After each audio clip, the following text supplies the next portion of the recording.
ખેડા જિલ્લાના નડિયાદમાં તસ્કરોની હરકત યથાવત છે। 2 દિવસ પહેલા મંદિરમાં ચોરીનો મામલો ઉકેલાયો હોવા છતાં ગઈકાલે રાત્રે ફરી એક ચોરીનો બનાવ થયો છે।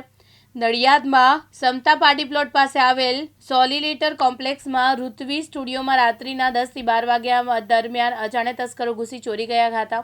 તસ્કરો સ્ટુડિયોની સીસીટીવી કેમેરા તોડી લેન્સ અને અન્ય મહત્વના સાધનો સાથે ફરાર થઈ ગયા। સીસીટીવી ફૂટેજ વાયરલ થતાં ઘટનાની ખબર ઝડપથી ફેલાઈ ગઈ હતી અને આસપાસના લોકોમાં ચકચાર મચી ગઈ હતી।